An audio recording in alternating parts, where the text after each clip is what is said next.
folks, and welcome to another video. In this one, I'll be doing a review of the Jaguar F-Pace. Now, this is the flagship model, as it were. It comes with 21-inch alloys, low-profile tyres, comes with a lovely sunroof. It's a 2-litre diesel, but it gets over 200 horsepower, and it also has all-wheel drive. So it's very helpful in these slippery, wet days. Twin exhaust, but only on one side. I do prefer it on two sides. You've got parking sensors front and back, and door handles that automatically unlock as well.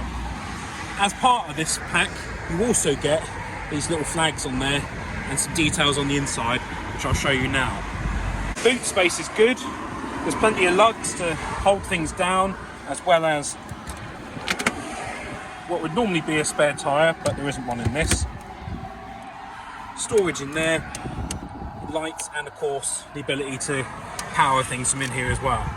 Pretty usable space, suitable for maybe 5 bits of luggage of average size. So inside the vehicle you're greeted with what is a very nice place to be, with lots of high quality materials, including the paddles, the leather on the steering wheel, which is also heated, as well as a large screen which shows you all your information you need to know. It's a digital screen. There's leather stitching on the dash, as well as plenty of soft touch plastics. You've got a large screen in the middle as well, which is touchscreen and also accommodates some of these functions on there if you wish. When you switch the car on, this rises out nicely out of the center, and you can then switch between parked, reverse, neutral, drive, or sport. Sport is where these paddles then come into play. There is a setting where you can actually put these to go on both modes, but I don't think you really need it. It's a very responsive 8-speed gearbox.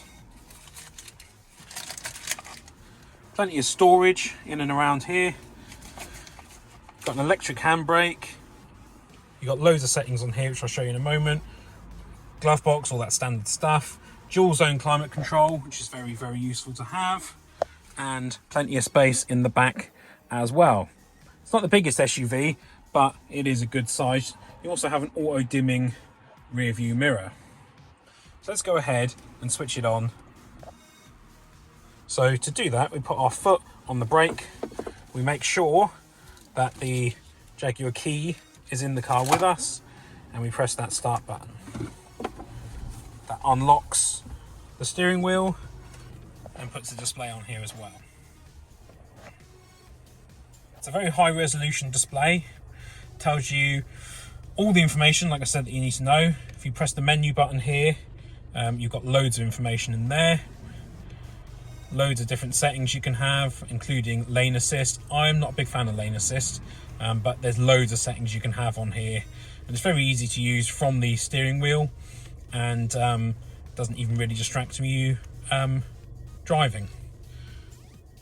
Let's have a look at the center console next. So it's a full touch screen. You've got settings there for speed cameras, that's for your parking if you want to use the front sensors. Turn the screen off entirely. You've got a sat nav on there, phone, media, controls for the heated seats, although they are available there as well. Your general settings, home button, and a back button. Of course, it includes Bluetooth and Apple CarPlay, which you would plug in inside of there. And there's multiple USB ports and a 12-volt charger as well. Very easy to use. All the symbols nice and large. From the sat nav, you can of course pick anywhere you want to go, and it fills the screen, as well as you can have it as an option to be in the middle there. Although I don't have that, I tend to have the music on there. You've got your phone settings there. You can make phone calls and whatnot if you so wish. It also, like I said, has Apple CarPlay. Let's look at media. So there you go. Let's turn that down, that's very loud. And of course you can pick your various sources and whatnot from there, including a CD player. Like I said, you can adjust the heating on the seats. Like I said, it's also got a heated steering wheel, which is very nice to have. And there's tons of different settings available in here as well. For example, connectivity settings, general features, software updates that you can do on the vehicle, things like that. It's all very easily. So what's this vehicle like to drive? Well, it gives very good performance. If you put your foot down on that gas, it really does pull.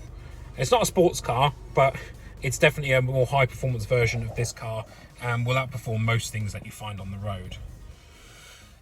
In terms of miles per gallon, well, a full tank will get you about 350 miles, which isn't amazing, but this is a large vehicle, and it doesn't do too bad a job really in that regard. So what would I give this out of 10? Well, for me, this would be probably a 9 out of 10. The only thing slightly that I don't like is when you get in the vehicle, it can be a little bit tight to get in, because if you're a bit taller, the headlining here can be a little bit tight to get in. But otherwise, it's a really good vehicle, really comfortable, drives nicely, it's very quiet, plenty of features. So I've got very little bad to say about this really, and everything including the touchscreen operates really quickly. So I hope you've enjoyed this video. If you have, please remember to hit that like button, leave me a comment, subscribe to my channel, share this video, and check out my Patreon. Thank you very much for watching. I'll see you in the next one.